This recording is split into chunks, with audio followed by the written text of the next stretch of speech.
In the rolling hills of northwestern Anatolia, where the morning mist clings to ancient valleys and the whisper of wind through oak groves carries secrets of ages past, a small band of horsemen made camp beneath stars that had witnessed the rise and fall of empires. The year was 1299, though such precise dates meant little to these nomadic warriors who measured time by the turning of seasons and the migration of their flocks.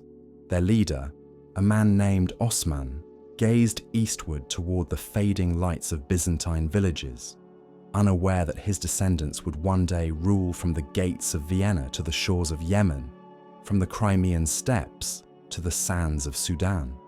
The Ottomans emerged not as conquerors of a day, but as inheritors of a 1,000-year tradition of Islamic expansion that had swept from the Arabian Peninsula to the very heart of Europe.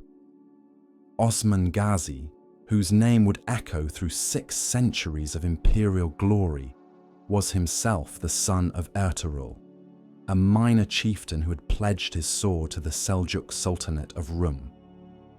These Seljuks, Turkish kinsmen who had carved their own empire from the declining Byzantine territories, granted Ertugrul a small frontier district near the town of Soyut, where the responsibilities of border warfare and the opportunities of expansion intertwined like morning glory vines around a garden gate.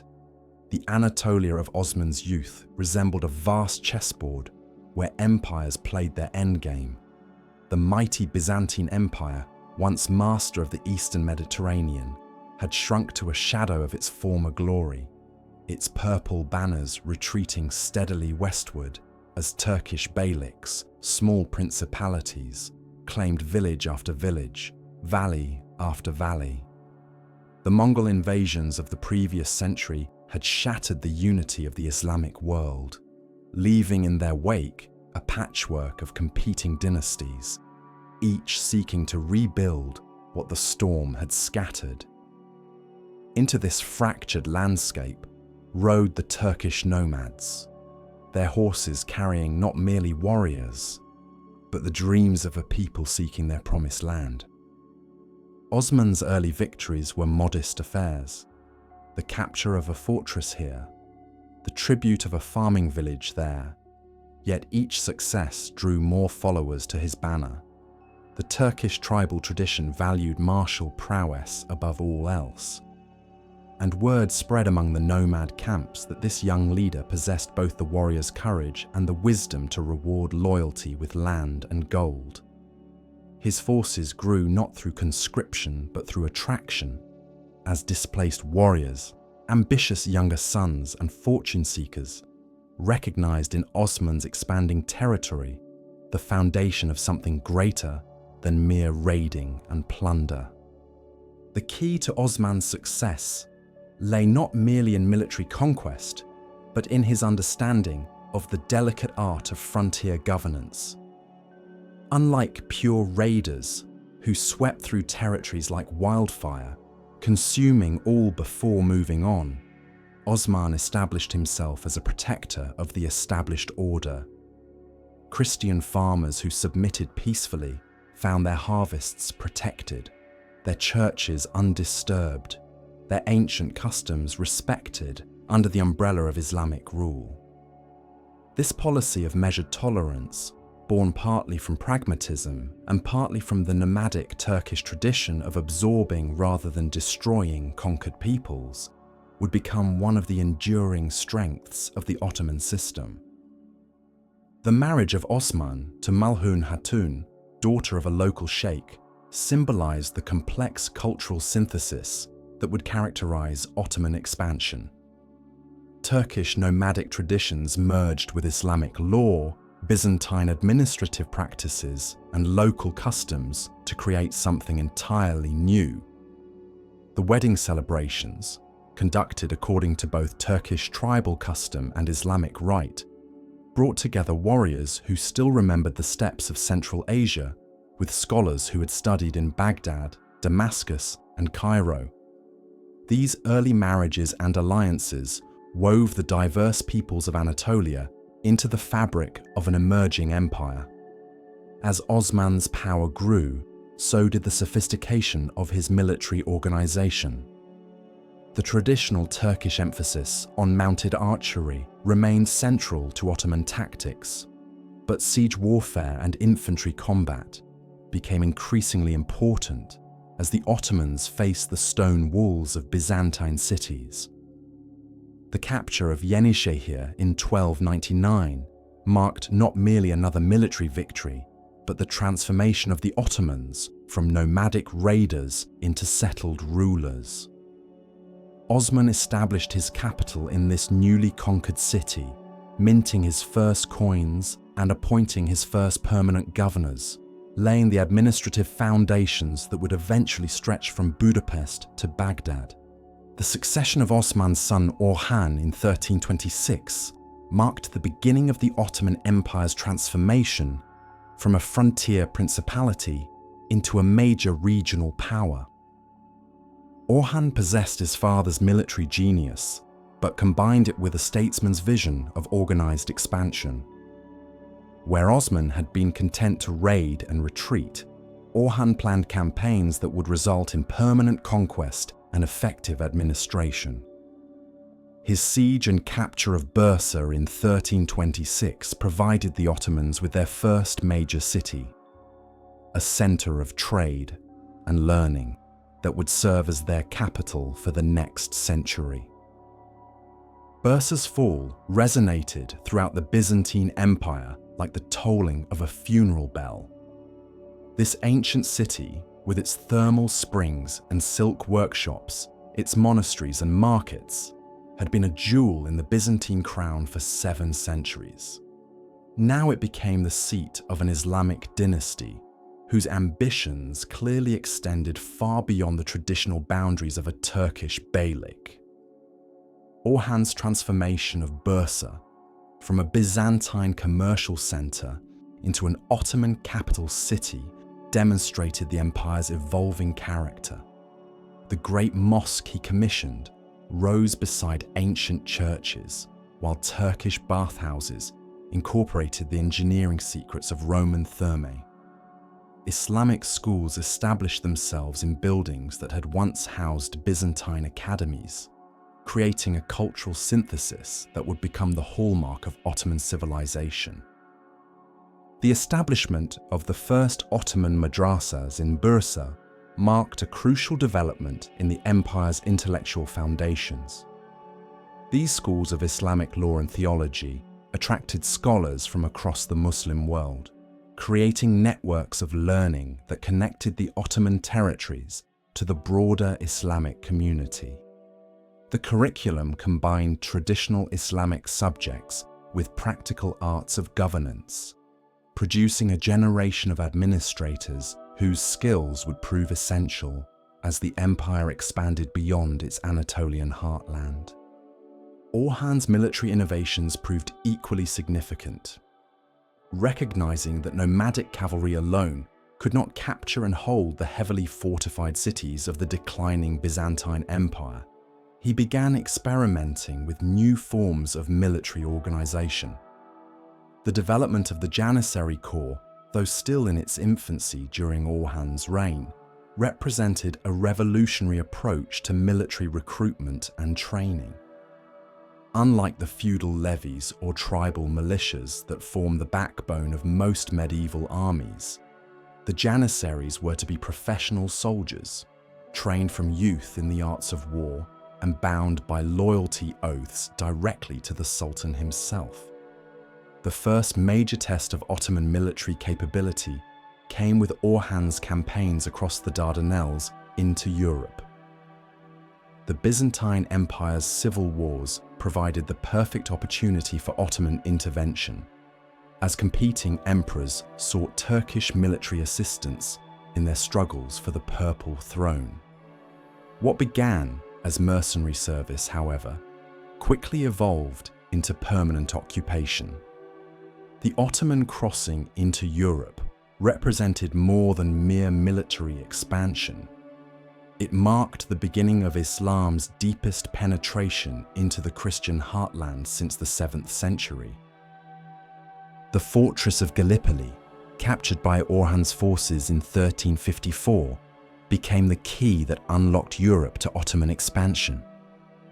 From this strategic position controlling the narrow strait between Asia and Europe, Ottoman forces could ferry reinforcements and supplies at will, while preventing any coordinated Christian response to their expanding presence in the Balkans. The sight of Ottoman banners flying over Gallipoli sent shockwaves through the courts of Europe, from the palaces of Venice to the monasteries of Mount Athos, as Christian rulers awakened to the reality that a new and formidable Islamic power had gained a permanent foothold in Europe. The reign of Murad I, beginning in 1362, saw the Ottoman Empire's transformation from a regional Anatolian power into a true European empire.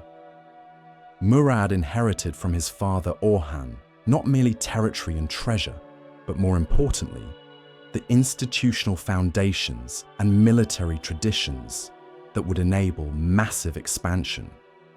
His systematic conquest of the Balkans demonstrated a level of strategic planning and administrative sophistication that distinguished the Ottomans from earlier Turkish raiders who had briefly terrorized Europe before retreating to their Anatolian strongholds.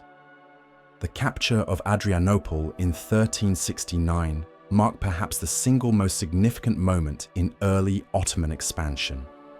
This ancient city, the second capital of the Byzantine Empire, commanded the main routes between Constantinople and the Balkans.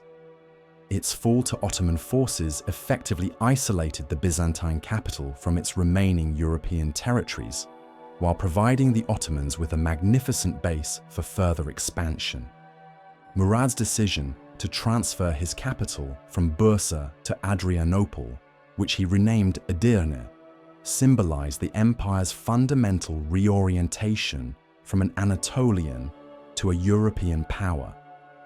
The transformation of Adrianople into Edirne revealed the Ottomans' remarkable capacity for cultural synthesis.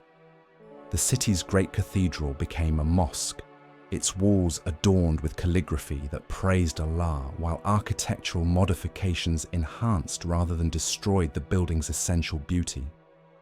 Former Byzantine palaces housed Ottoman administrators, while the city's commercial districts adapted to serve new trade routes that connected Anatolia to the Balkans.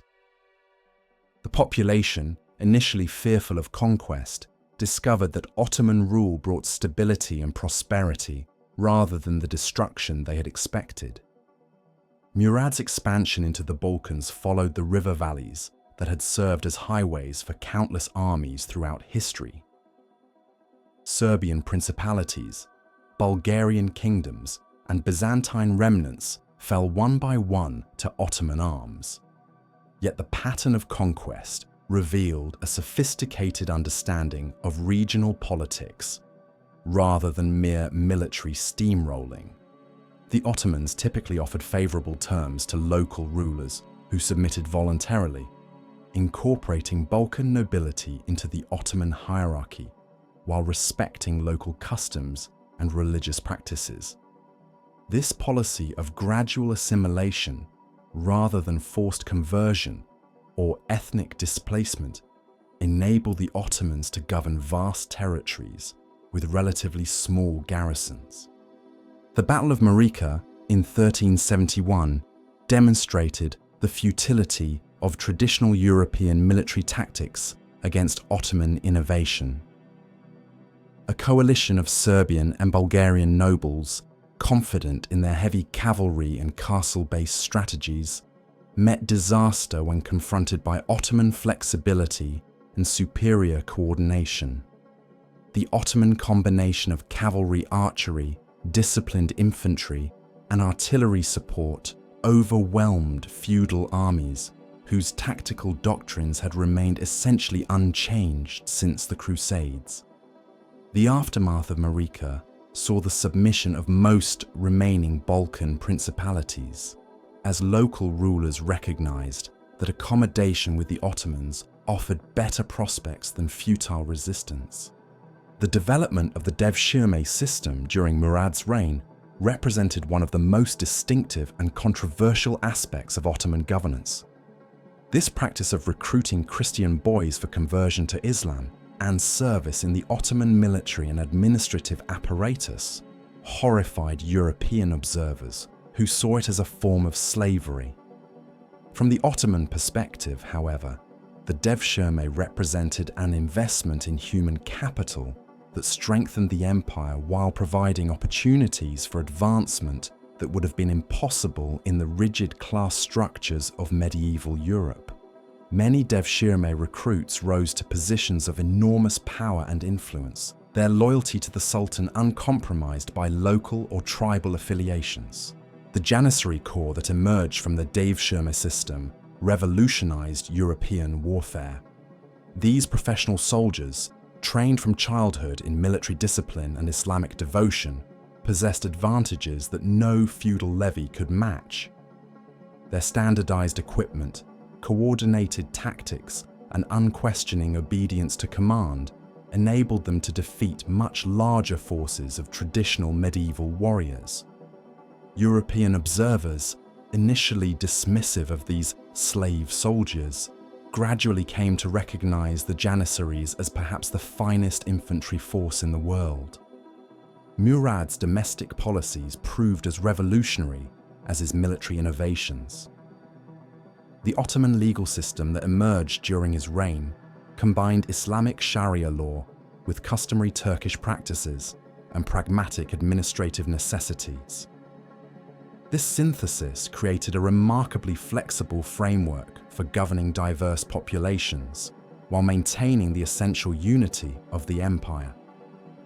Local communities retained considerable autonomy in managing their internal affairs, while the central government focused on maintaining order, collecting taxes, and organizing military campaigns. The economic foundations of Ottoman expansion rested on the empire's strategic position astride the major trade routes connecting Europe and Asia. Cities like Bursa and Edirne became wealthy entrepôts where European merchants exchanged silver and manufactured goods for Asian silks, spices, and precious stones. The Ottomans' policy of encouraging trade rather than monopolizing it attracted merchants from across the Mediterranean world, creating commercial networks that strengthened the empire's economic base while funding continued military expansion. The reign of Bayezid I, beginning in 1389, represented both the zenith of early Ottoman expansion and the first major crisis that threatened the empire's existence. Bayezid inherited from his father Murad an empire that stretched from the Danube to central Anatolia, with military forces that had proven themselves capable of defeating any European coalition. Yet the very success of Ottoman expansion had created new challenges that would test the empire's institutional resilience. The nickname Yildirim, meaning thunderbolt, perfectly captured Bayezid's approach to warfare and governance. His campaigns moved with a speed that bewildered his enemies, striking at multiple objectives simultaneously, while maintaining the strategic initiative that had characterized Ottoman expansion since Osman's time. The rapid conquest of remaining Byzantine territories in Anatolia eliminated the last significant Christian presence in Western Asia Minor, while simultaneous campaigns in the Balkans brought Ottoman forces to the walls of Constantinople itself. The siege of Constantinople by Bayezid's forces in 1394 marked the beginning of what would become a centuries-long Ottoman obsession with capturing the Byzantine capital. This ancient city, with its impregnable walls and strategic position controlling the Bosphorus, represented both a practical objective and a symbolic prize.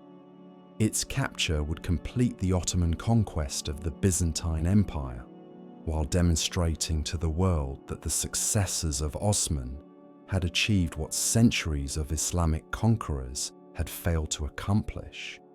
Yet Constantinople's walls, strengthened by 1,000 years of engineering expertise, proved resistant to Ottoman siege techniques.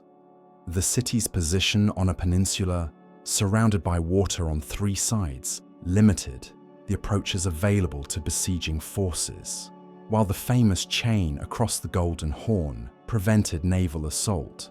Byzantine engineers, drawing upon centuries of defensive experience, utilized Greek fire and other technological innovations to repel Ottoman attacks. The siege settled into a prolonged blockade that drained Ottoman resources while allowing time for Christian Europe to organize a response. The emergence of Timur, Tamerlane, as a threat to Ottoman power in Anatolia forced Bayezid to confront the reality that the empire had outgrown its military and administrative capacity. Timur's invasion of Anatolia in 1402 represented not merely another nomadic raid, but a systematic attempt to destroy Ottoman power and restore the fragmented political landscape that had existed before Ottoman unification. The Mongol conquerors appealed to Turkish tribal leaders who chafed under Ottoman centralization, found receptive audiences among those who remembered the freedom of nomadic life. The Battle of Ankara in 1402 became one of the most decisive engagements in medieval history, determining not merely the fate of two armies, but the future of Islamic expansion into Europe. Bayezid's forces, exhausted by years of campaigning and weakened by defections among recently conquered Anatolian beyliks, met disaster when confronted by Timur's veteran troops. The capture of Bayezid himself, along with the destruction of the Ottoman army, seemed to herald the end of the empire that had dominated the Eastern Mediterranean for over a century. The decade of civil war that followed Ankara, known to historians as the Ottoman Interregnum, tested every institution and tradition that the first four sultans had established. Bayezid's sons, Mehmed, Isa, Musa, and Suleiman, carved the empire into competing principalities, each claiming legitimacy while undermining the unity that had been the foundation of Ottoman success. European observers confidently predicted the permanent dissolution of Ottoman power, comparing the situation to the fragmentation that had followed the death of Alexander the Great or Charlemagne. Yet the institutional foundations laid by Osman, Orhan, Murad, and Bayezid proved more resilient than contemporary observers imagined. The Devshirme-trained administrators and Janissary commanders who had managed the empire's expansion remained largely loyal to the Ottoman system rather than to individual claimants. Local populations, having experienced the benefits of Ottoman governance, showed little enthusiasm for returning to the chaos of competing beyliks or foreign occupation. The empire's commercial networks, disrupted but not destroyed by civil war, provided economic incentives for reunification. The eventual triumph of Mehmed I in 1413 marked not merely the end of the interregnum, but the beginning of a new phase in Ottoman development. Mehmed's reign demonstrated that the empire had evolved beyond dependence on individual genius or tribal loyalty, developing institutional mechanisms that could survive even catastrophic military defeat. His patient reconstruction of Ottoman power, emphasizing administrative efficiency and diplomatic accommodation over rapid military expansion, laid the foundations for the conquests that would follow. The reign of Murad II, beginning in 1421, saw the restoration of Ottoman military dominance and the resumption of expansion into Europe. Yet Murad's approach to conquest differed significantly from his predecessors, reflecting hard-learned lessons from the interregnum period. Rather than pursuing rapid territorial acquisition that might outstrip administrative capacity, Murad focused on consolidating existing conquests while carefully preparing for future expansion. The Hungarian campaigns of Murad's reign demonstrated the evolution of Ottoman military doctrine. The long wars against Hungarian forces and their European allies served as a testing ground for military innovations that would eventually enable the conquest of Constantinople. Ottoman artillery, still primitive by later standards, began to play an increasingly important role in siege warfare. The integration of gunpowder weapons with traditional Ottoman tactics created tactical advantages that European armies struggled to counter. The emergence of Janissary archery as a dominant battlefield tactic during this period revolutionized infantry combat. Unlike European crossbowmen or longbowmen, who required years of training to achieve proficiency, Janissary archers combined the rapid shooting of steppe nomads with the discipline and coordination of professional soldiers. Their ability to maintain steady volleys of arrows while advancing or retreating in formation gave Ottoman forces tactical flexibility that confounded European military commanders. Murad's domestic policies emphasized the development of Islamic institutions that would bind the empire's diverse populations together through shared religious and cultural practices. The construction of magnificent mosques in conquered cities served not merely as places of worship, but as symbols of Ottoman permanence and centers of Islamic learning. The great mosque complexes of this period, with their associated schools, hospitals, and charitable foundations, demonstrated the empire's commitment to the welfare of all its subjects rather than merely the extraction of tribute.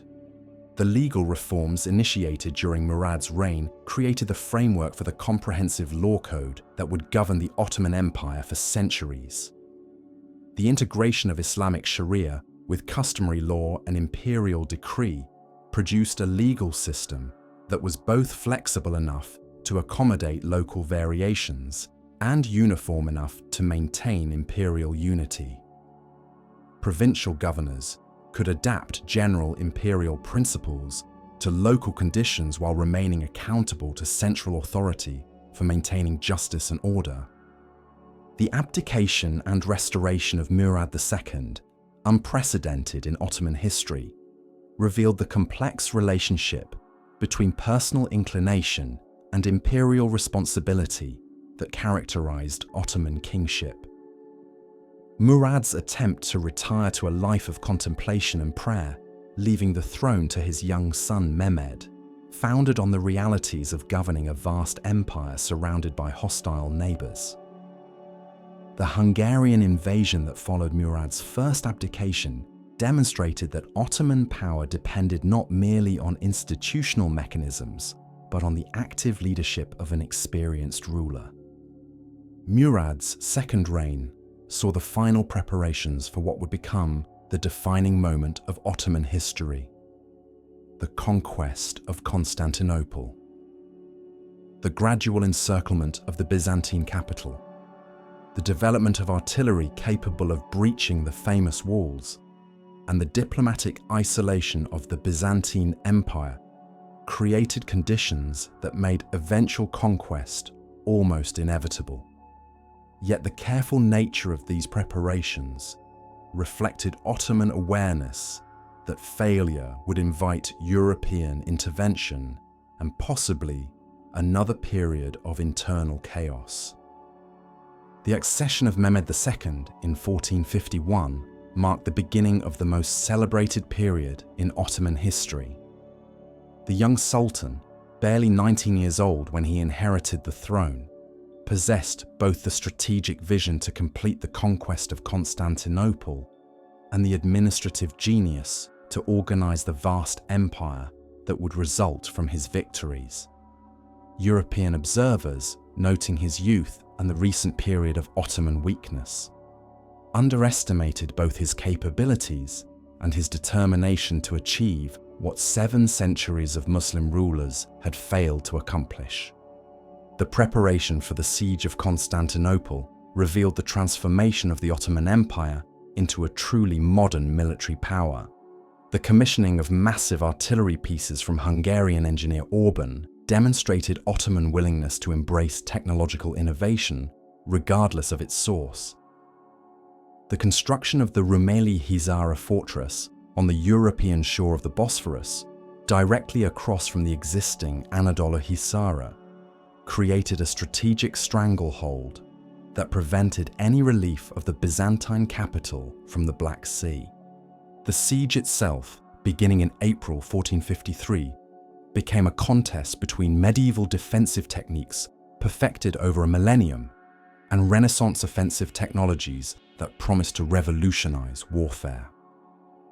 The massive walls of Constantinople, which had withstood sieges by Arabs, Bulgars, and Crusaders, faced artillery bombardment of unprecedented intensity. Byzantine engineers, drawing upon centuries of defensive experience, attempted to repair breaches faster than Ottoman gunners could create them, while Ottoman forces sought to identify weak points in fortifications that had been strengthened and modified countless times over the centuries. The fall of Constantinople on May 29, 1453, resonated throughout Europe and the Islamic world with the force of an earthquake. For Christians, the conquest represented the final destruction of the last remnant of the Roman Empire, a catastrophe that seemed to herald the approaching end of the world. For Muslims, particularly the Ottomans, the victory fulfilled ancient prophecies and demonstrated divine approval of their empire.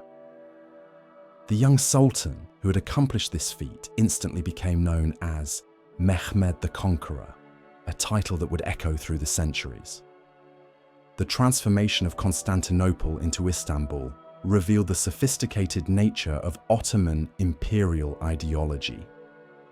Rather than destroying the conquered city or converting it into a purely Islamic center, Mehmed pursued a policy of restoration and integration that honored the city's past, while adapting it to serve Ottoman purposes. The great cathedral of Hagia Sophia became a mosque, yet its architectural magnificence was preserved and enhanced rather than diminished. The city's Greek, Armenian, and Jewish populations were not only permitted to remain, but were actively encouraged to contribute to the new capital's prosperity. The establishment of Istanbul as the Ottoman capital marked a fundamental shift in the empire's geographic and cultural orientation. No longer was this merely a Turkish principality that had conquered Byzantine territories. It had become the heir to Byzantium itself, with all the historical claims and responsibilities that such inheritance implied. The Ottoman sultans now ruled from the same palaces, where Roman emperors had governed the Eastern Mediterranean for over 1,000 years. The administrative reorganization that followed the conquest of Constantinople demonstrated Mehmed's understanding that military victory was meaningless without effective governance. The millet system that emerged during this period created a framework for managing religious and ethnic diversity that would characterize Ottoman rule for centuries. Each major religious community, Orthodox Christians, Armenians, Jews, retained considerable autonomy in managing its internal affairs, while owing loyalty and taxes to the Ottoman state. The cultural flowering of Istanbul during Mehmed's reign attracted scholars, artists, and merchants from across the known world. The city's position at the crossroads of Europe and Asia, combined with Ottoman policies of tolerance and opportunity, created an intellectual environment that rivaled the great centers of learning in Cairo, Baghdad, and Cordoba. The synthesis of Islamic, Byzantine, and Western European traditions produced architectural and artistic innovations that would influence cultural development throughout the Mediterranean basin. Mehmed's subsequent campaigns demonstrated that the conquest of Constantinople was merely the beginning of his ambitions. The systematic reduction of remaining Byzantine territories, the conquest of Serbia, and the campaigns into Wallachia and Moldavia extended Ottoman power throughout the Balkans. Each victory built upon the foundations established by earlier sultans while adapting to new geographic and strategic realities. The naval development initiated during Mehmed's reign transformed the Ottomans from a primarily land-based power into a formidable maritime empire. The construction of new dockyards in Istanbul, the recruitment of experienced naval commanders from Genoa and Venice, and the development of naval tactics adapted to Mediterranean conditions created an Ottoman fleet capable of challenging European maritime supremacy. This naval expansion would prove crucial to Ottoman success in subsequent campaigns against island fortresses and coastal cities. The economic policies implemented during Mehmed's reign laid the foundation for the commercial prosperity that would characterize the Ottoman Golden Age. The encouragement of trade through reduced tariffs and improved security, the standardization of weights and measures throughout the empire, and the development of banking and credit mechanisms attracted merchants from across Europe and Asia. Istanbul's position as a center of international commerce generated revenues that funded continued military expansion while creating incentives for peaceful submission among trading cities. The reign of Bayezid II, beginning in 1481, marked a period of consolidation following the rapid expansion of his father's era. Where Mehmed had been primarily concerned with conquest and the establishment of new institutions, Bayezid focused on the development and refinement of existing structures. His reign saw the flowering of Ottoman architecture, literature, and religious scholarship that earned this period recognition as a golden age of Islamic civilization. The succession crisis that brought Bayezid to power demonstrated both the strengths and weaknesses of Ottoman imperial institutions. The civil war between Bayezid and his brother Cem Sultan revealed that the empire remained vulnerable to dynastic disputes, yet the eventual resolution of the conflict, without permanent territorial loss, showed the resilience of Ottoman administrative structures. The exile of Cem to Europe, where he became a diplomatic pawn in Christian efforts to weaken Ottoman power, illustrated the complex relationship between internal Ottoman politics and international diplomacy. The architectural projects undertaken during Bayezid's reign established the distinctive Ottoman style that would influence building throughout the empire for centuries. The synthesis of Byzantine dome construction with Islamic decorative traditions and practical Ottoman requirements produced monuments that were both magnificent and functional. The mosque complexes built during this period, with their associated schools, hospitals, and public kitchens, demonstrated the Ottoman commitment to providing social services, as well as spiritual guidance to their subjects. The development of Ottoman poetry and literature during Bayezid's reign created cultural works that competed with the greatest achievements of Persian and Arabic literature. The emergence of distinctively Ottoman literary forms, combining Turkish linguistic traditions with Persian poetic conventions and Arabic religious themes, produced works that were admired throughout the Islamic world. This cultural flowering attracted scholars and artists from across the Muslim world, creating networks of intellectual exchange that enriched Ottoman civilization. The expansion of the devshirme system during this period created an administrative class whose capabilities enabled the empire to govern territories that stretched from the Danube to the Euphrates. The training schools established for devshirme recruits produced administrators who combined Islamic religious education with practical knowledge of law, finance, and military organization. This system created a meritocratic element within Ottoman government that complemented and sometimes challenged the traditional Turkish aristocracy. The naval campaigns of Bayezid's reign established Ottoman dominance in the Eastern Mediterranean, while creating the foundation for expansion into the Indian Ocean. The conquest of strategic islands and coastal fortresses eliminated the last independent enclaves that might serve as bases for Christian naval operations against Ottoman shipping. These campaigns also established the Ottomans as protectors of Muslim communities throughout the Mediterranean, enhancing their claim to leadership of the Islamic world.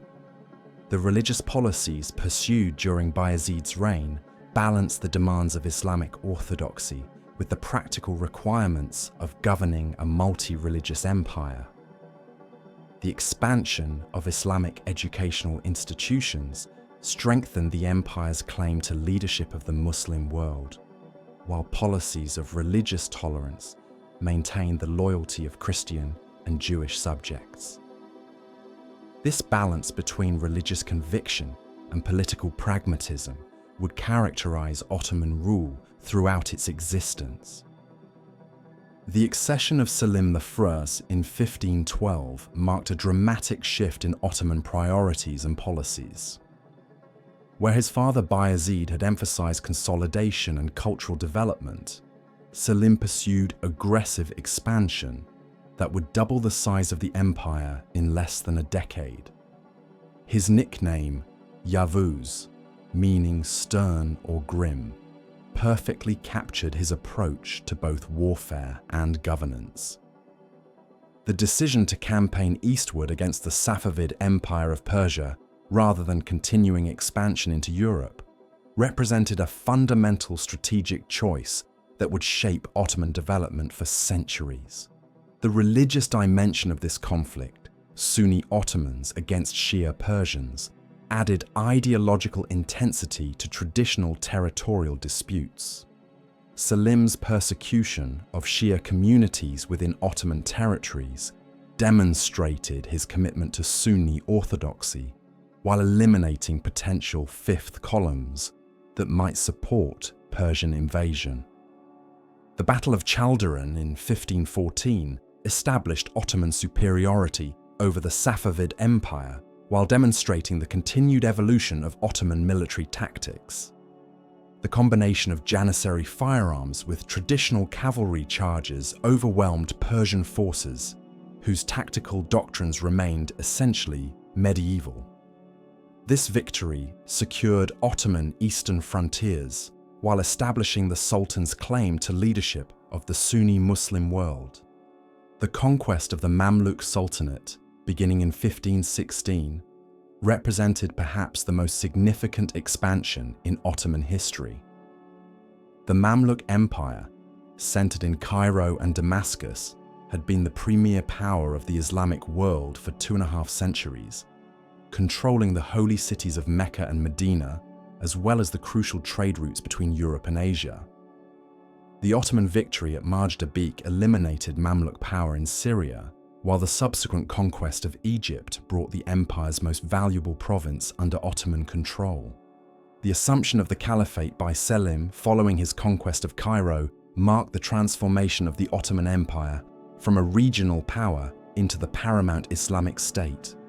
The transfer of the sacred relics of the Prophet Muhammad from Cairo to Istanbul symbolized the Ottomans' claim to spiritual as well as temporal leadership of the Muslim world. This religious authority would prove crucial in legitimizing Ottoman expansion and maintaining the loyalty of Muslim subjects throughout the empire. The integration of Arab provinces into the Ottoman Empire created administrative challenges that required new approaches to governance. Unlike the gradual conquest and assimilation that had characterized Ottoman expansion in Anatolia and the Balkans, the rapid conquest of vast Arab territories required immediate solutions to problems of administration, taxation, and military control. The Ottoman response combined traditional provincial administration with recognition of local elites and customs, creating a system that maintained imperial unity while accommodating regional diversity. The economic impact of conquering Egypt and Syria transformed the Ottoman Empire into one of the wealthiest states in the world. Control of traditional trade routes between Europe and Asia, combined with the agricultural wealth of the Nile Valley, provided revenues that funded continued expansion while supporting the cultural and architectural projects that marked the Ottoman Golden Age. The integration of Arab commercial networks with existing Ottoman trade connections created an economic system that spanned 3 continents. The death of Selim in 1520, following his return from the conquest of Egypt, marked the end of the most rapid period of expansion in Ottoman history. In 8 years, he had doubled the size of the empire, eliminated the Ottomans' most dangerous enemies, and established claims to leadership of the Islamic world that would endure for 4 centuries. Yet, his achievements created new challenges that would test his successor's ability to consolidate these gains, while adapting Ottoman institutions to govern an empire that now stretched from Hungary to Yemen. The accession of Suleiman I in 1520 began what historians would later recognize as the golden age of Ottoman power and culture. The young sultan, inheriting an empire at the peak of its military strength and territorial extent, possessed both the vision to achieve even greater conquests and the wisdom to develop the institutions necessary to govern a multi-continental empire. European observers, initially hopeful that the new sultan's youth might provide opportunities for Christian reconquest, soon discovered that Suleiman combined his father's military genius with administrative talents that surpassed even the greatest of his predecessors. The Siege of Belgrade in 1521 demonstrated that Suleiman intended to resume the Ottoman advance into Europe that had been interrupted by his father's eastern campaigns. This strategic fortress, controlling the confluence of the Danube and Sava rivers, had been the key to Hungarian defense against Ottoman expansion for over a century. Its fall to Ottoman artillery opened the road to the Hungarian heartland, while eliminating the last major obstacle to Ottoman navigation of the Danube. The conquest of Rhodes in 1522 eliminated the last major Christian naval base in the eastern Mediterranean, while demonstrating Ottoman mastery of siege warfare against even the most sophisticated fortifications. The Knights of St. John, who had defended the island for over 2 centuries, possessed military experience and defensive expertise that surpassed any other Christian force in the Mediterranean. Their eventual surrender after 6 months of siege testified to the irresistible nature of Ottoman military power when properly applied. The Battle of Mohacs in 1526 marked the destruction of Hungarian independence and the beginning of Ottoman domination of the Middle Danube basin. The death of King Louis II and the flower of Hungarian nobility in this engagement eliminated organized resistance to Ottoman expansion, while creating succession disputes that would occupy European diplomacy for decades. The aftermath of Mohacs saw the transformation of Hungary from an independent kingdom into an Ottoman province, with profound consequences for the balance of power in Central Europe. The First Siege of Vienna in 1529 represented the high watermark of Ottoman expansion into Europe, and one of the most dramatic moments in the struggle between Islam and Christianity. Suleiman's decision to campaign personally against the Habsburg capital demonstrated his determination to eliminate the last major obstacle to Ottoman domination of Central Europe. The siege itself, conducted in the face of approaching winter and extended supply lines, pushed Ottoman military capabilities to their limits, while creating a crisis that united Christian Europe in defense of Vienna. The failure to capture Vienna marked not the beginning of Ottoman decline, but rather the recognition of practical limits to further expansion. The logistical challenges of maintaining large armies at such distances from Ottoman bases, combined with the strengthening of Habsburg defensive capabilities, suggested that future Ottoman strategy should focus on consolidating existing conquests rather than pursuing unlimited expansion. This strategic reassessment would characterize Ottoman policy for the remainder of Suleiman's reign. The legal reforms undertaken during Suleiman's reign earned him the title Kanuni, the lawgiver, and created the administrative framework that would govern the Ottoman Empire for the next 3 centuries. The systematic codification of Ottoman law, combining Islamic Sharia with imperial decree and customary practice, provided clear guidelines for provincial administration while maintaining sufficient flexibility to accommodate local conditions. This legal system balanced central authority with local autonomy in ways that enabled effective governance of the empire's diverse populations. The architectural projects commissioned during Suleiman's reign created monuments that rivaled the greatest achievements of any civilization. The Süleymaniye Mosque complex in Istanbul, designed by the master architect Sinan, represented the culmination of Ottoman architectural development while serving as a symbol of imperial power and religious devotion. The integration of mosque, schools, hospital, and charitable kitchens in a single complex demonstrated the Ottoman commitment to providing comprehensive social services to their subjects. The naval expansion that characterized Suleiman's middle years established Ottoman dominance throughout the Mediterranean while extending imperial influence into the Indian Ocean. The emergence of Barbaros Hayreddin Pasha as a naval commander of genius enabled the Ottomans to challenge Spanish and Venetian maritime supremacy while supporting Muslim communities as far away as Sumatra and Morocco. This naval power provided the foundation for Ottoman expansion into North Africa and the establishment of tributary relationships with distant Islamic states.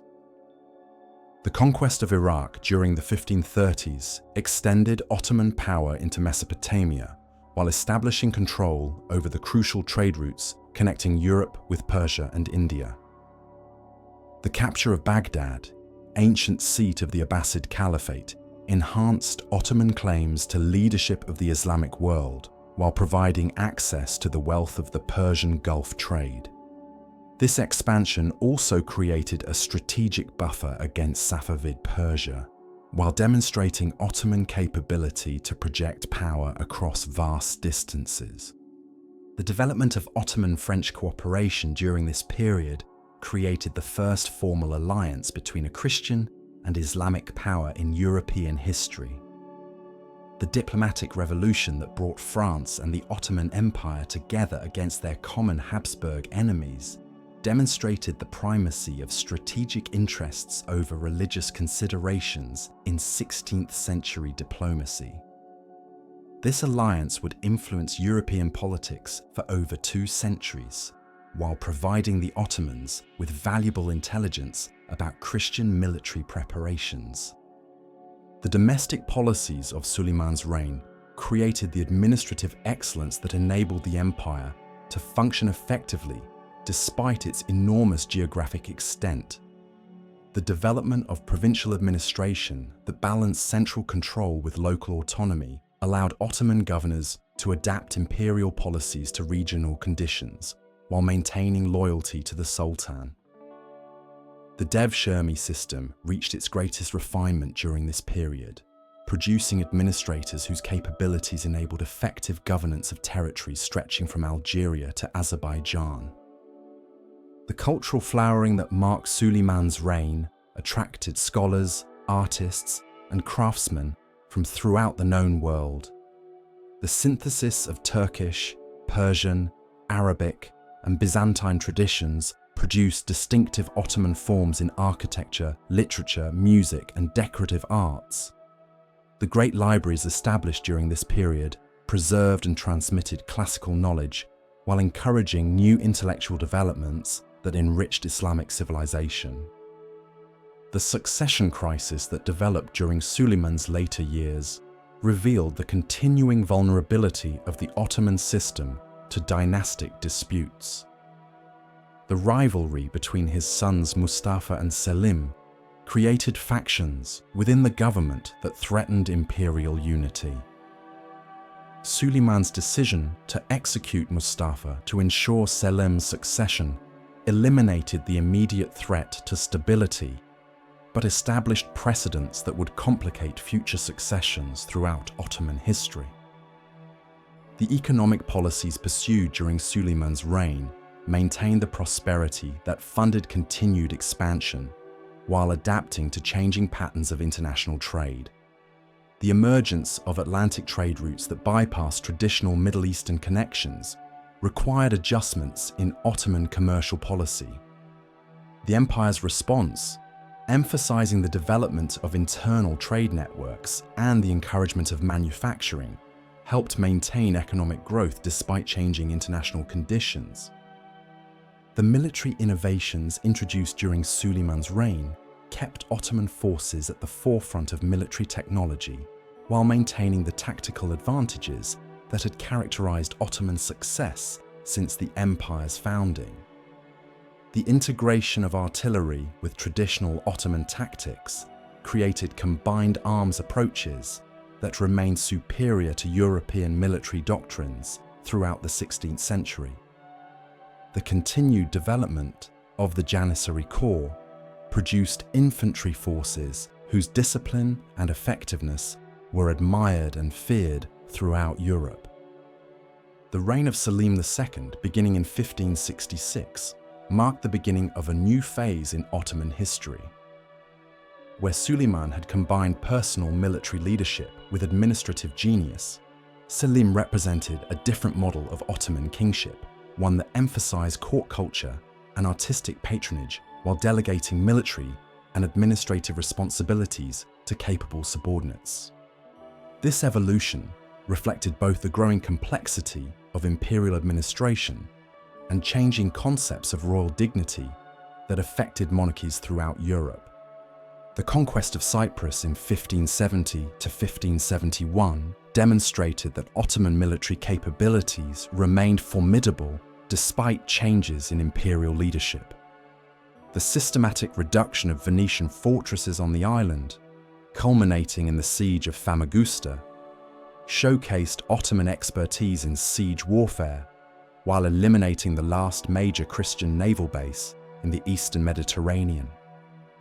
The brutality that marked the final assault, particularly the flaying of the Venetian commander Marcantonio Bragadin, sent shockwaves throughout Christian Europe while demonstrating Ottoman determination to punish those who resisted imperial expansion.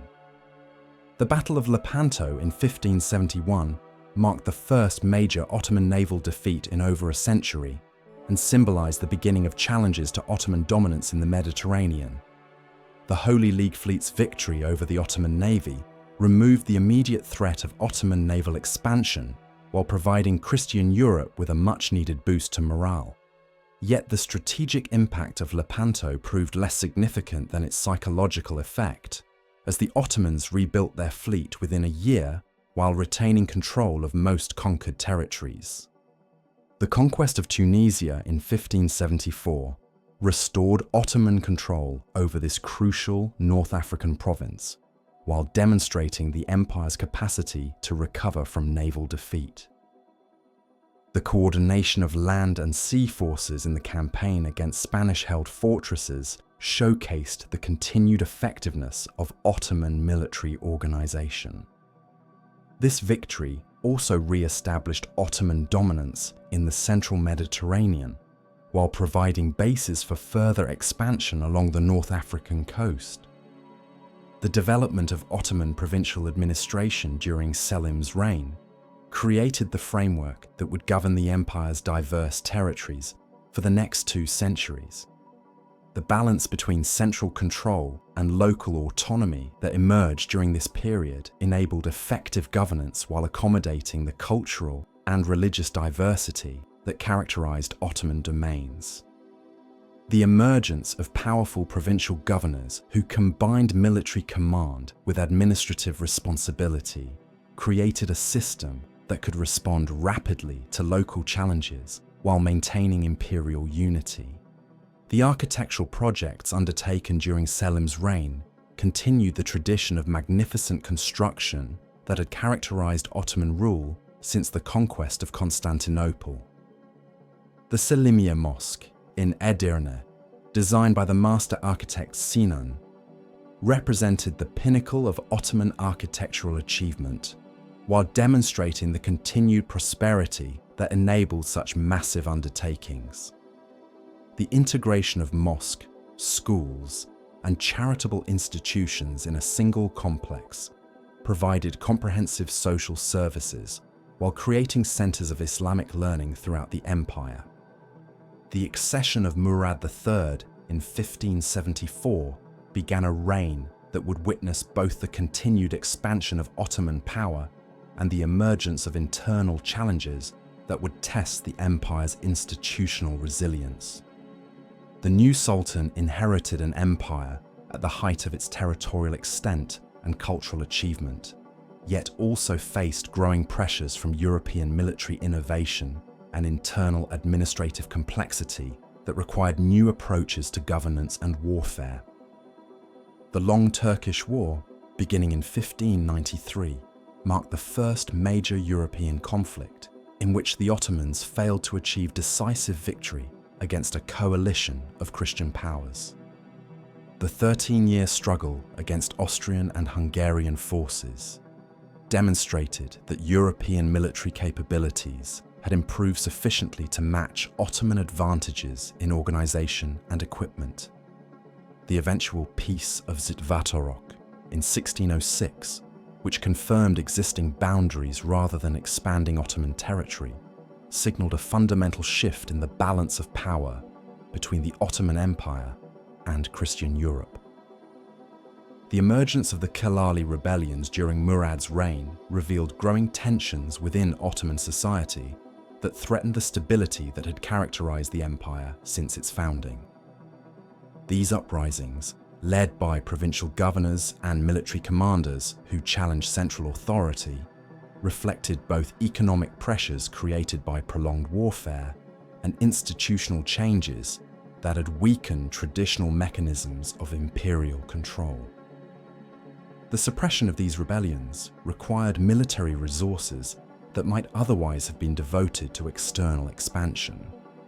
The economic challenges that developed during Murad's reign reflected broader changes in the global economy that affected all European and Middle Eastern states. The influx of American silver into European markets created inflationary pressures that disrupted traditional price relationships, while the development of Atlantic trade routes continued to reduce the importance of traditional Middle Eastern commercial connections. The Ottoman response to these challenges, emphasizing increased taxation and monetary manipulation, created additional internal tensions that would persist throughout the 17th century. The cultural developments of Murad's reign demonstrated the continued vitality of Ottoman intellectual and artistic life despite growing political and economic challenges. The emergence of new literary forms that reflected changing social conditions, the development of distinctive Ottoman musical traditions, and the continued refinement of architectural styles showed that the empire retained its capacity for cultural innovation. The great libraries and schools established during this period continued to attract scholars from throughout the Islamic world. The succession of Ahmed I in 1603 marked the end of the practice of royal fratricide that had characterized Ottoman successions since the 15th century. This change, reflecting both Islamic legal developments and practical political considerations, created new challenges in managing potential succession disputes while eliminating the brutal efficiency that had previously ensured undisputed transfers of power. The construction of the Blue Mosque during Ahmed's reign demonstrated the continued prosperity that enabled magnificent architectural projects despite growing military and administrative expenses. The reign of Mustafa III and the subsequent rule of Osman II revealed the growing complexity of Ottoman palace politics as the empire adapted to changing internal and external pressures. The brief reign and deposition of Mustafa reflected concerns about mental fitness for rule. while Osman's attempts at military reform led to his assassination by Janissaries, who feared changes to traditional privileges. These events demonstrated that the Ottoman system, while possessing remarkable resilience, remained vulnerable to conflicts between innovation and tradition. The second reign of Mustafa I and the accession of Murad IV marked the beginning of a period of internal consolidation that would restore Ottoman military effectiveness while adapting imperial institutions to 17th century conditions. Murad's personal assumption of military command and his systematic elimination of internal opposition recalled the leadership style of early Ottoman sultans, while adapting to the more complex administrative and diplomatic environment of the 17th century. The conquest of Baghdad in 1638 during Murad IV's reign demonstrated the continued capability of Ottoman forces when properly led and organized. The systematic siege of this ancient city, which had been under Persian control for over a century, showcased Ottoman mastery of contemporary siege techniques while re-establishing control over the strategic Mesopotamian trade routes. This victory also enhanced Ottoman prestige throughout the Islamic world, while securing the empire's eastern frontiers against Safavid expansion. The internal reforms undertaken during Murad IV's reign addressed many of the administrative problems that had weakened Ottoman effectiveness during the early 17th century.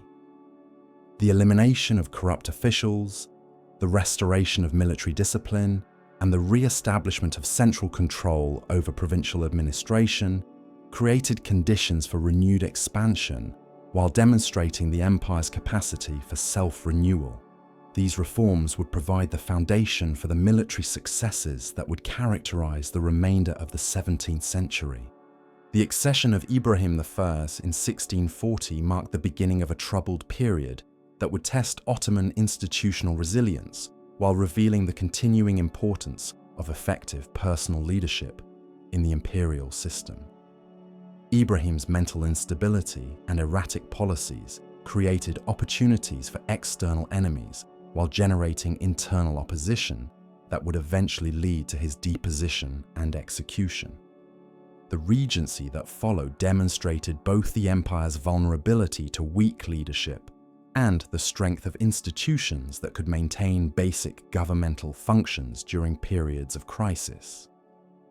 The reign of Mehmed IV, beginning in 1648, saw the emergence of the Köprülü family as the dominant force in Ottoman administration.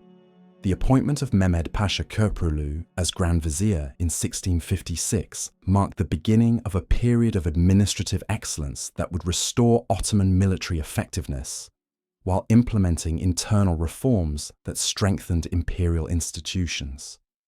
The Köprülü era demonstrated that the Ottoman system could adapt to changing conditions through the emergence of capable leadership from within the administrative hierarchy. The military campaigns of the Köprülü period restored Ottoman dominance in southeastern Europe, while demonstrating the continued effectiveness of traditional Ottoman military organization when properly led and supplied. The conquest of Crete, completed in 1669 after a 24-year siege, eliminated the last major Venetian stronghold in the eastern Mediterranean, while showcasing Ottoman perseverance in prolonged military operations. This victory also demonstrated the empire's capacity to maintain complex military operations despite the enormous logistical challenges involved in besieging island fortresses. The Second Siege of Vienna in 1683 represented both the culmination of Ottoman expansion into Central Europe and the beginning of the empire's gradual retreat from its European conquests. The massive army assembled by Grand Vizier Kara Mustafa Pasha for this campaign represented perhaps the largest Ottoman military force ever deployed, yet its failure to capture the Habsburg capital marked the beginning of a new phase in Ottoman-European relations. The intervention of Polish forces under King Jan Sobieski transformed what might have been an Ottoman victory into a devastating defeat that would have consequences lasting for centuries. The Great Turkish War that followed the failure at Vienna demonstrated the transformation of European military capabilities and the emergence of new coalition warfare that the Ottomans struggled to counter. The Holy League formed by Austria, Poland, Venice, and Russia created unprecedented coordination among Christian powers, while innovations in European military organization and technology neutralized traditional Ottoman advantages. The series of defeats that culminated in the Treaty of Karlowitz in 1699 marked the first time in Ottoman history that the empire was forced to cede significant territories to Christian enemies. The Treaty of Karlowitz represented a watershed moment in Ottoman history, marking the end of 3 centuries of nearly continuous expansion and the beginning of a new era in which the empire would struggle to maintain existing territories rather than acquiring new ones. The loss of Hungary, Transylvania, and significant portions of the Balkans reduced Ottoman power in Europe, while creating new strategic vulnerabilities that would influence imperial policy for the remainder of the empire's existence. The reign of Ahmed III, beginning in 1703, marked the beginning of what historians would later term the Tulip period, a time of cultural flowering and attempted modernization that reflected Ottoman efforts to adapt to changing international conditions. The influence of European ideas and technologies became more pronounced during this period, as Ottoman intellectuals and administrators recognized that the empire's traditional institutions required modification to compete effectively with European powers. The Tulip period saw unprecedented Ottoman interest in European culture, technology, and military organization as the empire sought to understand and adapt the innovations that had enabled Christian powers to challenge Ottoman supremacy. The establishment of the first Ottoman printing press, the translation of European scientific and technical works, and the adoption of European architectural and decorative styles demonstrated the empire's capacity for cultural adaptation while maintaining its essential Islamic character. The military reforms attempted during Ahmed III's reign reflected growing recognition that Ottoman military organization required fundamental changes to compete with European armies. The attempts to modernize artillery, improve siege techniques, and adapt European infantry tactics encountered resistance from traditional military elites who feared loss of status and privilege. This tension between innovation and tradition would characterize Ottoman reform efforts throughout the 18th century. The Patrona Halil Rebellion of 1730 demonstrated the continuing power of traditional Ottoman military and religious groups to resist changes that threatened their interests. The deposition of Ahmed III and the execution of reformist officials marked a temporary victory for conservative forces, yet also revealed the depth of social tensions created by military defeat and economic pressure. The restoration of traditional policies following this rebellion would prove unsuccessful in addressing the fundamental challenges facing the empire. The reign of Mahmud I, beginning in 1730, saw renewed warfare with European powers as the empire sought to recover territories lost at Karlowitz, while adapting to new diplomatic and military realities. The war with Austria and Russia from 1735 to 1739 demonstrated both the continued fighting capability of Ottoman forces and the limitations imposed by European military improvements. The Treaty of Belgrade in 1739, which restored some Ottoman territories in the Balkans, provided temporary relief but failed to address underlying strategic problems. The emergence of Russia as the empire's most dangerous enemy during this period fundamentally altered the strategic environment that had characterized Ottoman expansion for 3 centuries. Russian expansion toward the Black Sea and the Caucasus created new theaters of conflict, while Russian claims to protect Orthodox Christians within Ottoman territories provided pretexts for intervention that threatened imperial unity. The development of Russian naval power in the Black Sea challenged Ottoman control of these crucial waterways while enabling Russian support for rebellions in the Balkans and the Caucasus. The cultural and intellectual developments of Mehmed II's reign continued the process of selective adaptation of European ideas while maintaining essential Ottoman and Islamic traditions. The emergence of new Ottoman literary forms that reflected changing social conditions, the development of historical writing that incorporated European scholarly methods, and the continued refinement of traditional arts demonstrated the vitality of Ottoman culture despite military and political challenges. The succession of Osman III in 1754 marked a return to more conservative policies that rejected many of the European innovations attempted during the Tulip period. This conservative reaction reflected both religious concerns about European influence and practical recognition that attempted reforms had failed to restore Ottoman military superiority.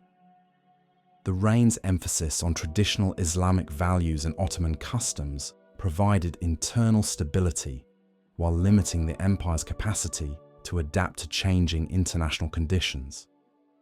The accession of Mustafa III in 1757 began a reign that would witness renewed Ottoman military activity and continued efforts to modernize imperial institutions.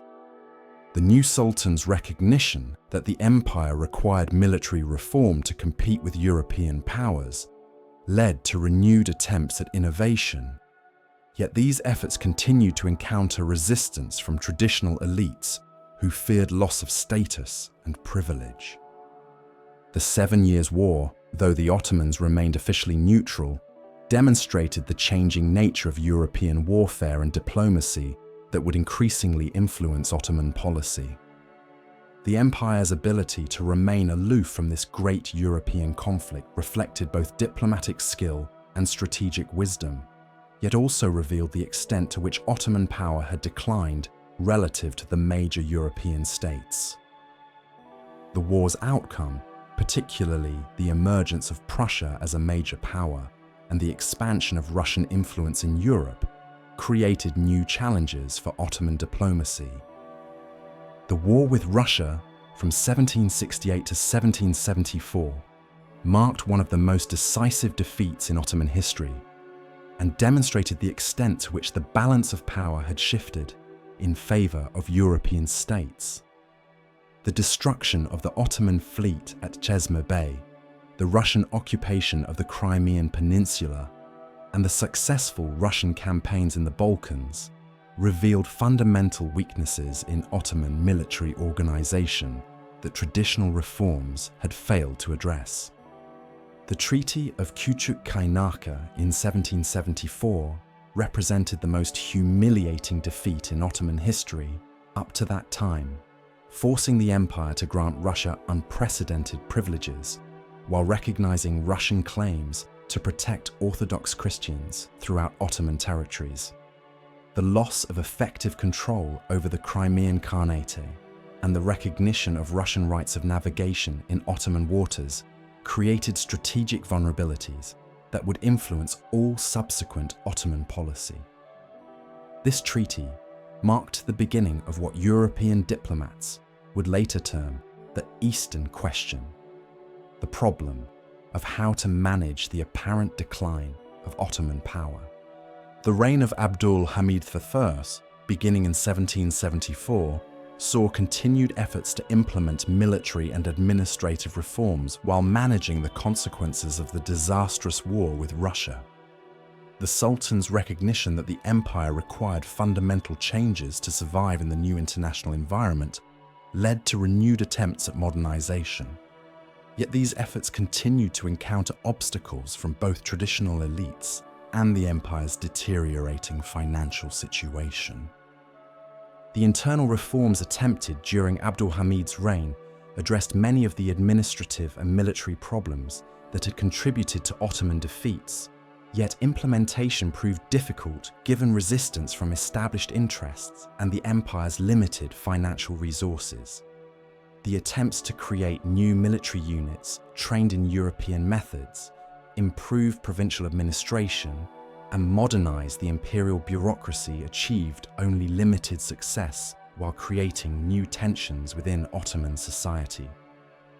The emergence of autonomous provincial leaders during this period reflected both the weakening of central control and the empire's adaptation to new political realities.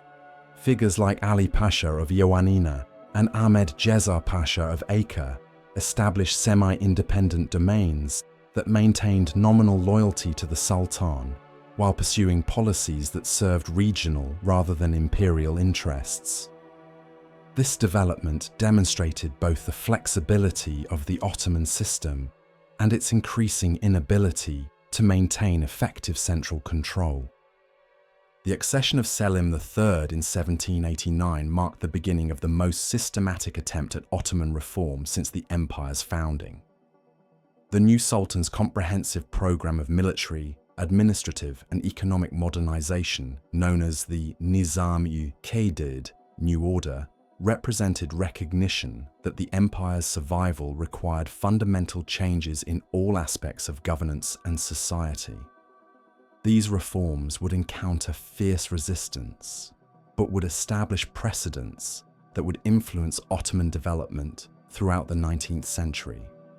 The military reforms that formed the centerpiece of Selim III's new order attempted to create modern armed forces capable of competing with European armies, while maintaining the loyalty and effectiveness that had characterized traditional Ottoman military organization.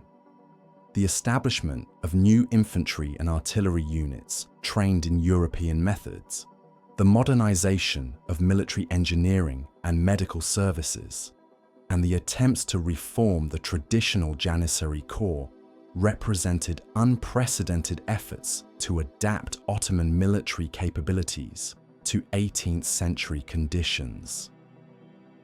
The administrative reforms implemented during Selim's reign sought to create more efficient and responsive governmental institutions while maintaining the essential characteristics of Ottoman rule. The reorganization of provincial administration, the improvement of communication systems, and the attempts to reform tax collection and financial management addressed many of the problems that had weakened imperial effectiveness. These reforms also involved the first systematic attempts to incorporate European administrative techniques into Ottoman practice. The French Revolutionary Wars and the subsequent Napoleonic period created both opportunities and challenges for the reforming Ottoman Empire. The French invasion of Egypt in 1798 demonstrated European military capabilities while threatening one of the empire's most valuable provinces. The Ottoman response, involving alliance with European powers against France, marked a fundamental shift in imperial diplomacy, while providing opportunities to learn from European military and administrative techniques.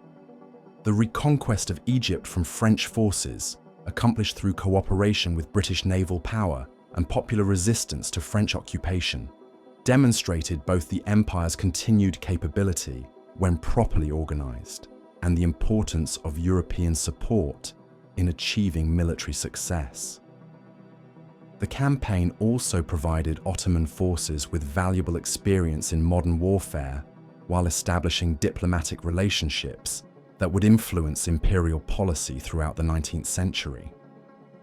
The internal opposition to Selim III's reforms, culminating in his deposition in 1807, revealed the depth of resistance to change within Ottoman society. The alliance of traditional military elites, conservative religious authorities, and provincial notables who opposed the new order demonstrated that reform efforts could not succeed without addressing the interests and concerns of established power groups. The brief reign of Mustafa IV and the subsequent accession of Mehmed II marked both the temporary defeat of reform efforts and the beginning of even more dramatic changes. The reign of Mahmud II, beginning in 1808, would witness the most fundamental transformation of Ottoman institutions since the empire's founding. The new sultan's recognition that reform could not succeed without eliminating traditional obstacles to change led to systematic campaigns against the Janissary corps, the traditional provincial elites, and other groups that had resisted modernization. These efforts would encounter violent resistance, but would ultimately succeed in creating conditions for comprehensive reform. The Greek War of Independence, beginning in 1821, tested the reformed Ottoman military while creating the first successful nationalist rebellion within the empire's European territories. The combination of local Greek resistance, European diplomatic support, and military assistance from the emerging nation-states of Europe created challenges that traditional Ottoman responses proved unable to address. The eventual recognition of Greek independence in 1830 marked the beginning of the nationalist movements that would ultimately destroy the empire's multi-ethnic character. The destruction of the Janissary corps in 1826, known as the Auspicious Incident, removed the primary obstacle to military reform while demonstrating Mahmud II's determination to modernize the empire regardless of opposition. The systematic elimination of this traditional military elite, which had dominated Ottoman military and political life for over 4 centuries, created opportunities for comprehensive military reorganization while shocking Ottoman society with its brutality and finality. The Tanzimat period, beginning with the Hatta Sharif of Gulhane in 1839, marked the most systematic attempt to modernize Ottoman institutions while maintaining the empire's essential unity and Islamic character. These reforms, influenced by European liberal ideas but adapted to Ottoman conditions, sought to create more efficient and equitable governance while addressing the nationalist and separatist movements that threatened imperial unity. The Crimean War of 1853 to 1856 demonstrated both the success of Ottoman military reforms and the empire's continued dependence on European support for survival. The Ottoman alliance with Britain and France against Russia marked the empire's integration into European diplomatic and military systems while providing opportunities to demonstrate reformed military capabilities. The war's outcome, which preserved Ottoman territorial integrity while limiting Russian expansion, validated reform efforts while revealing continued Ottoman weaknesses. The reign of Abdülmecid. I saw the continuation and expansion of Tanzimat reforms while addressing the growing challenges posed by nationalist movements within the empire's diverse territories. The attempts to create a more inclusive imperial identity that would maintain the loyalty of Christian and Muslim subjects alike represented innovative approaches to the problems of governing multi-ethnic empires in an age of nationalism. These efforts achieved partial success while revealing the limitations of reform in addressing fundamental political and social changes. The development of Ottoman constitutionalism during the 1870s represented the culmination of Tanzimat reform efforts, while adapting European political innovations to Ottoman conditions. The promulgation of the first Ottoman constitution in 1876 created representative institutions while maintaining the essential features of Islamic monarchy. The brief constitutional period demonstrated both the possibilities and limitations of liberal reform within the Ottoman system. The reign of Abdülhamid II, beginning in 1876, marked a return to more autocratic governance combined with continued modernization of military, educational, and economic institutions. The Sultan's suspension of constitutional government reflected concerns about the stability of liberal institutions, while his promotion of pan-Islamic policies sought to maintain imperial unity through religious rather than secular means. This period saw significant economic and infrastructural development, while political opposition to autocratic rule grew throughout the empire. The emergence of the Young Turk movement during the 1890s represented the development of organized opposition to autocratic rule, while reflecting the influence of European liberal and nationalist ideas on Ottoman intellectual life. The various secret societies and reform movements that developed during this period shared commitments to constitutional government and modernization, while differing in their approaches to the empire's ethnic and religious diversity. The Young Turk Revolution of 1908 restored constitutional government while creating new political dynamics that would characterize the empire's final decade. The restoration of the parliament and the introduction of competitive elections represented unprecedented developments in Ottoman political life, yet also created opportunities for ethnic and religious conflicts that had been suppressed under autocratic rule. The Balkan Wars of 1912 to 1913 marked the effective end of Ottoman power in Europe, while demonstrating the empire's military weaknesses despite decades of reform efforts. The loss of almost all remaining European territories to the emerging Balkan nation-states represented both a military catastrophe and a fundamental transformation of the empire's geographic and demographic character. The influx of Muslim refugees from lost territories created social and economic challenges while strengthening the empire's Islamic identity. The outbreak of World War I in 1914 created both the greatest crisis and the final opportunity for Ottoman survival and regeneration. The empire's alliance with Germany and Austria-Hungary reflected both strategic calculations about European power relationships and the influence of the Young Turk leadership's German connections. The decision to enter the war would prove fatal to the empire's existence, while creating opportunities for the nationalist movements that would emerge from the war's aftermath. The multiple fronts on which the Ottoman Empire fought during World War I demonstrated both the empire's remaining military capabilities and the impossibility of defending such extensive territories against coordinated enemy attacks. The successful defense of Gallipoli against British and French assault showcased Ottoman military effectiveness, while the disasters in the Caucasus and Arabia revealed the empire's strategic vulnerabilities. The Armenian genocide of 1915 marked the darkest chapter in Ottoman history, while reflecting the extreme nationalism that had replaced traditional Ottoman tolerance. The final collapse of the Ottoman Empire in 1918 resulted not merely from military defeat, but from the disintegration of the social and political structures that had maintained imperial unity for 6 centuries. The occupation of the capital by Allied forces, the partition of Ottoman territories according to European imperial interests, and the emergence of nationalist movements throughout the former empire marked the end of one of history's longest-lasting and most successful multi-ethnic empires.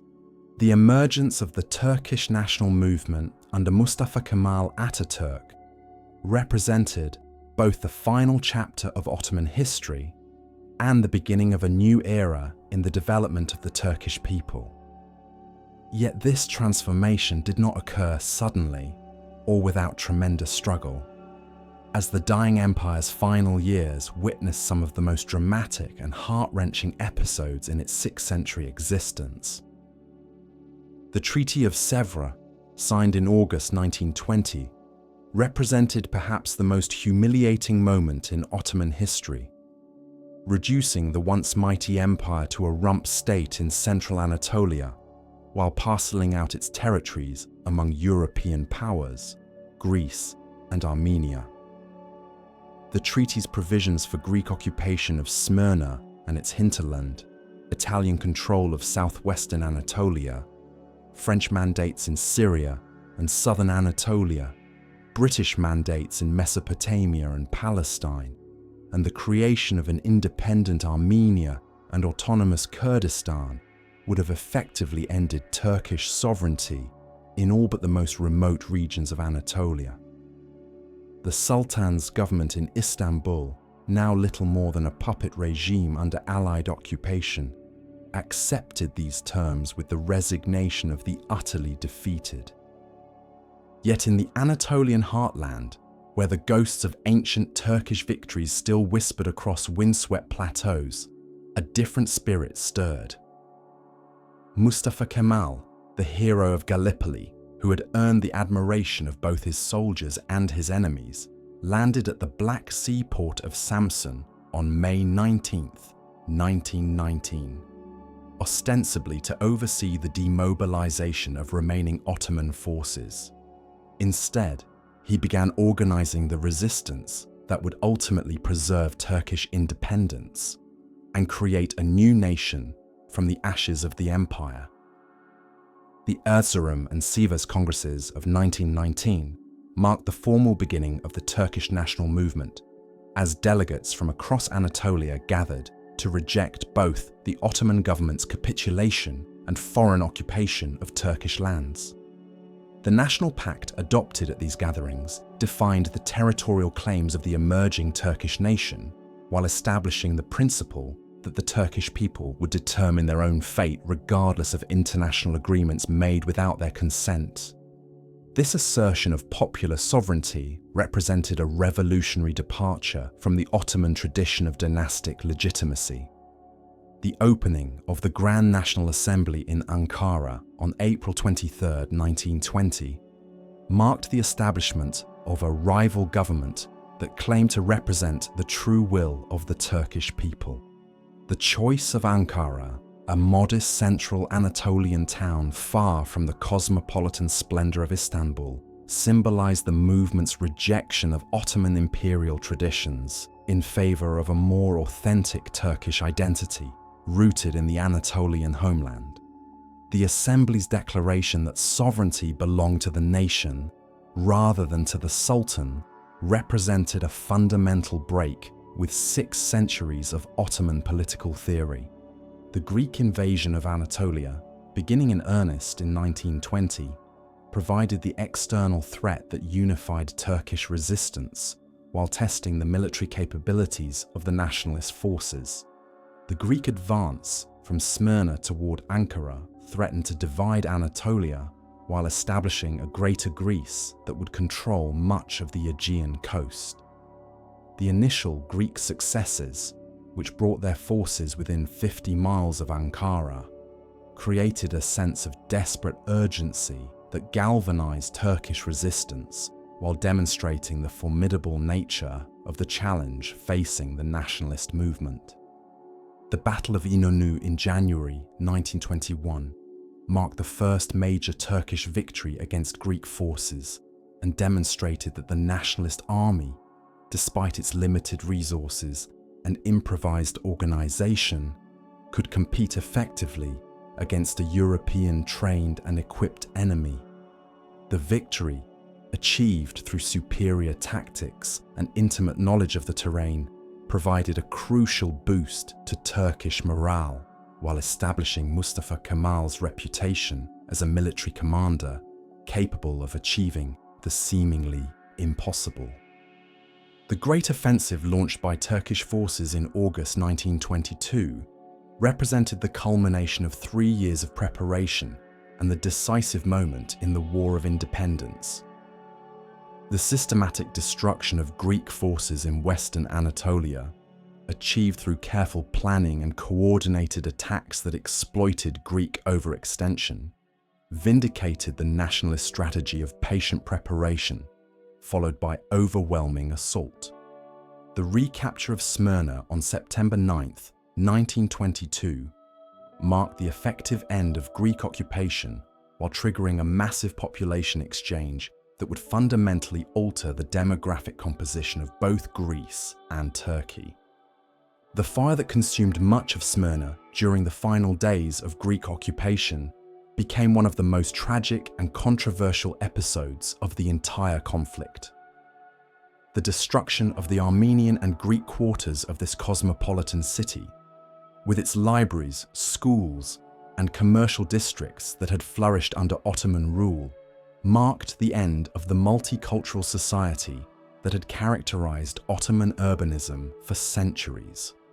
The exodus of hundreds of thousands of Greek and Armenian refugees, many of whom had lived in Anatolia for generations, represented a human catastrophe that accompanied the birth of the modern Turkish nation. The Çanak crisis of September 1922 brought Britain and Turkey to the brink of war, while demonstrating the international significance of Turkish victory in Anatolia. The confrontation over control of the Dardanelles, where British forces faced Turkish troops across the neutral zone, tested both Turkish determination and British resolve to maintain the post-war settlement. The peaceful resolution of the crisis, achieved through diplomatic negotiations that recognized Turkish sovereignty over the Straits, marked the first major revision of the post-war order in favor of a defeated central power.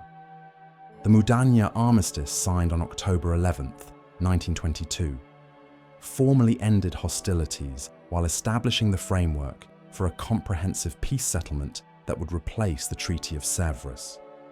The agreement's recognition of Turkish sovereignty over Eastern Thrace and the Anatolian heartland represented a diplomatic revolution that acknowledged the reality of Turkish military success, while providing the foundation for the international recognition that the nationalist government desperately needed. The abolition of the Sultanate on November 1, 1922, marked the formal end of the Ottoman dynasty, while creating a constitutional crisis that revealed the complex relationship between traditional legitimacy and revolutionary change. The National Assembly's declaration that the Sultanate had been abolished, while the Caliphate remained intact, attempted to separate temporal and spiritual authority in ways that had no precedent in Ottoman or Islamic history. The departure of Sultan Mehmed VI's Vahiduddin aboard a British warship symbolized both the end of 6 centuries of Ottoman rule and the humiliating circumstances of the dynasty's final collapse. The proclamation of the Republic of Turkey on October 29, 1923, completed the transformation of the Ottoman Empire into a modern nation-state while establishing institutional frameworks that would govern Turkish development for the remainder of the 20th century. The election of Mustafa Kemal as the first president of the Republic marked the triumph of the nationalist movement, while beginning a period of radical social and cultural transformation that would eliminate most remaining connections to the Ottoman past. The Treaty of Lausanne, signed on July 24, 1923, provided international recognition of the Turkish Republic, while establishing boundaries that have remained essentially unchanged to the present day. The treaty's replacement of the humiliating terms of Sèvres with provisions that respected Turkish sovereignty and territorial integrity represented one of the most dramatic diplomatic reversals in modern history. The agreement's provisions for population exchanges between Greece and Turkey, while tragic for the individuals affected, created more homogeneous national populations that eliminated many of the minority problems that had plagued the late Ottoman Empire. The abolition of the Caliphate on March 3, 1924, removed the last institutional link between the Turkish Republic and the Ottoman Empire, while shocking the Islamic world with its rejection of traditional religious authority. The expulsion of all members of the Ottoman dynasty from Turkish territory eliminated any possibility of restoration, while symbolizing the Republic's commitment to creating entirely new forms of political legitimacy. The international protests that followed this decision, particularly from Muslim communities in India and Egypt, demonstrated the extent to which the Ottoman Caliphate had retained symbolic significance throughout the Islamic world. The Cultural Revolution initiated during the early years of the Turkish Republic systematically eliminated Ottoman institutions, practices, and symbols, while creating new forms of national identity based on Turkish ethnicity rather than Islamic religion or imperial tradition. The adoption of the Latin alphabet in 1928 made Ottoman literature and historical documents inaccessible to most Turkish citizens, while symbolizing the Republic's orientation toward Western civilization. The closure of Islamic schools and courts, the prohibition of traditional dress, and the encouragement of European social customs represented efforts to create a modern, secular society that would be accepted as an equal by European nations. The transformation of Istanbul from an imperial capital into a provincial city reflected the broader changes that accompanied the transition from empire to nation-state. The magnificent palaces that had housed Ottoman sultans became museums or government offices, while the great mosques continued to function but lost their central role in public life.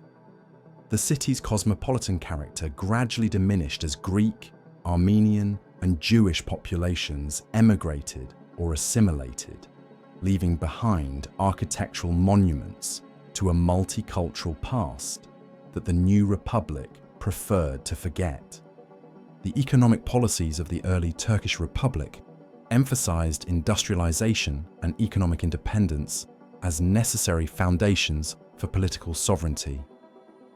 The state-led development programs that emerged during the 1930s, influenced by Soviet models but adapted to Turkish conditions, sought to create manufacturing capabilities that would reduce dependence on foreign imports while providing employment for a population that was gradually shifting from agricultural to urban occupations.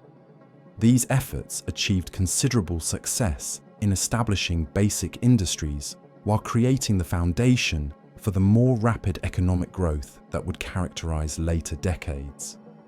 The impact of World War II on Turkey revealed both the wisdom of the Republic's foreign policy and the extent to which the country had succeeded in establishing its independence.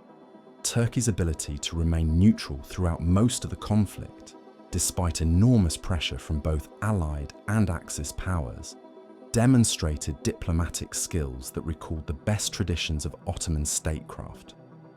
The country's eventual entry into the war on the Allied side in February 1945 provided symbolic participation in the victory while avoiding the devastation that affected most other participants.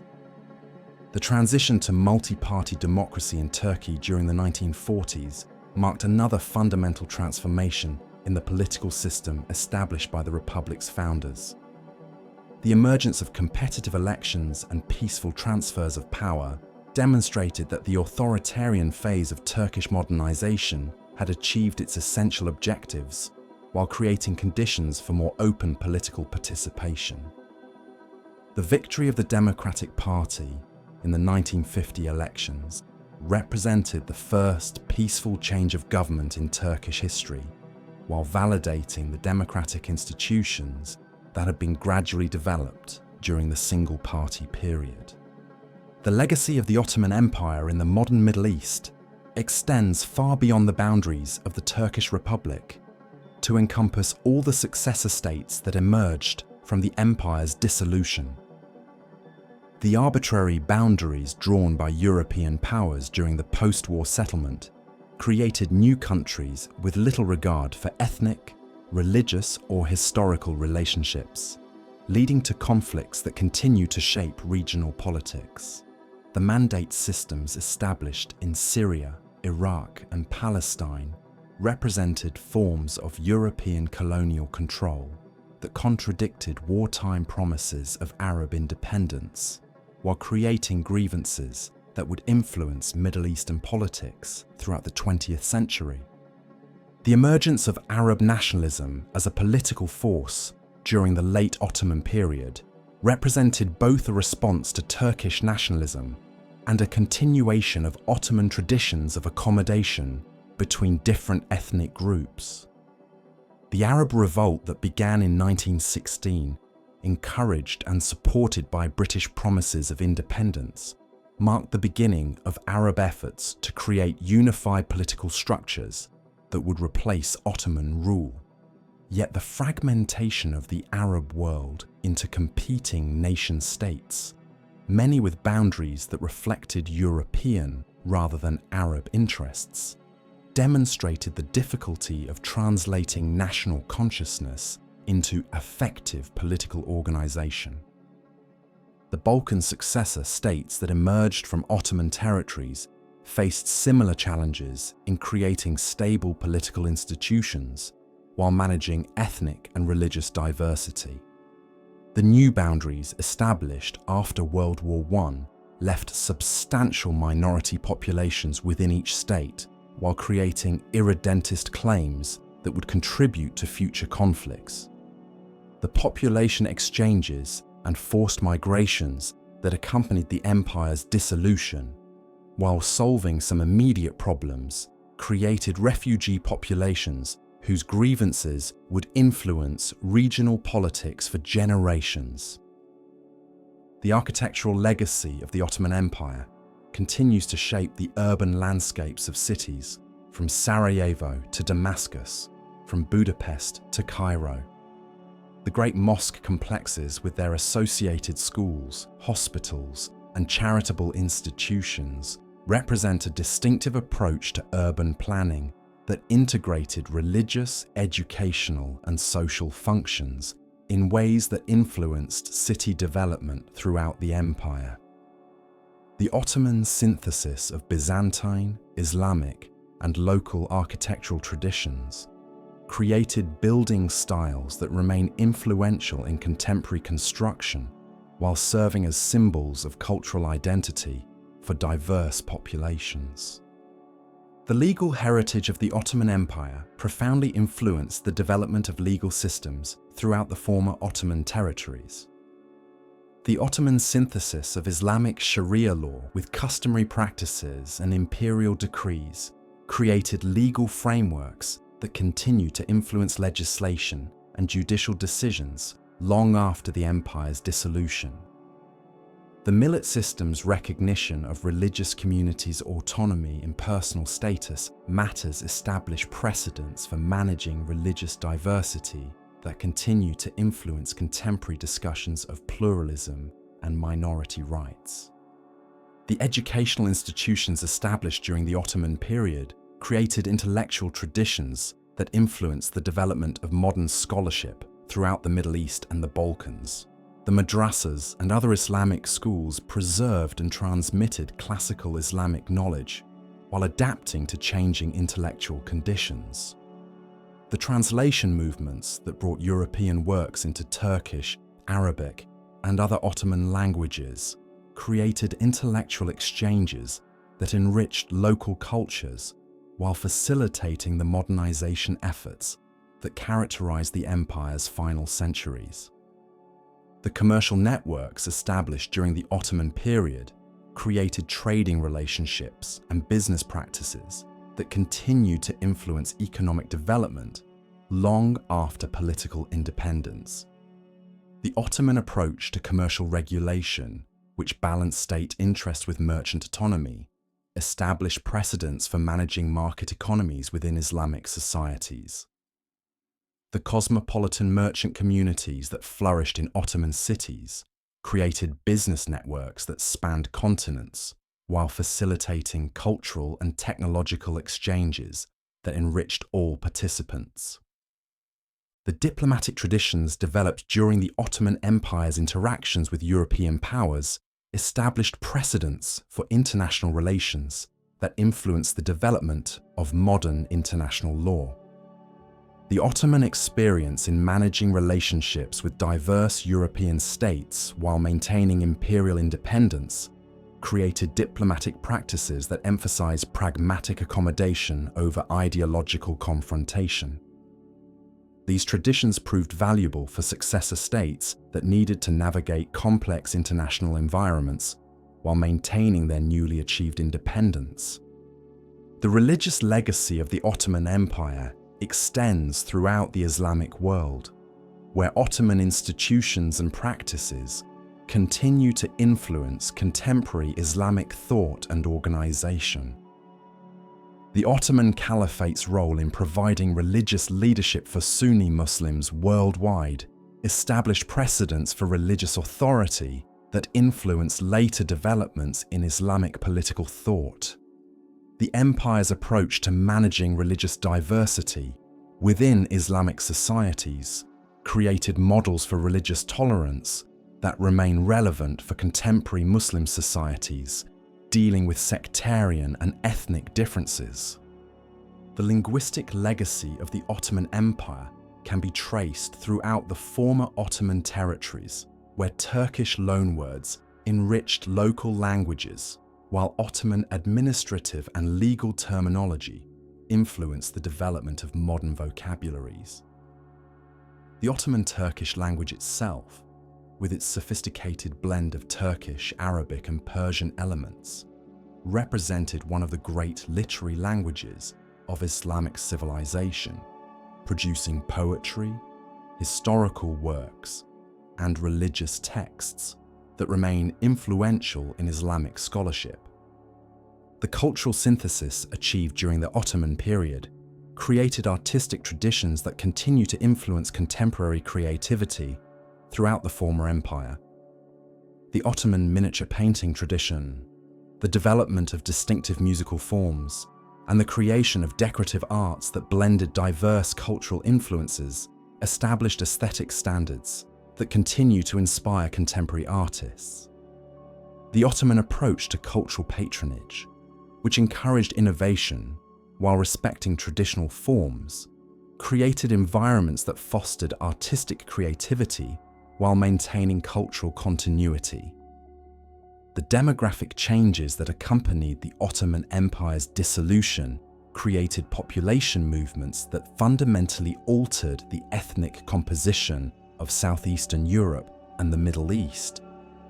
The Greek-Turkish population exchange, the Armenian deportations, and the various voluntary and forced migrations that occurred during the early 20th century created new demographic realities that continue to influence regional politics.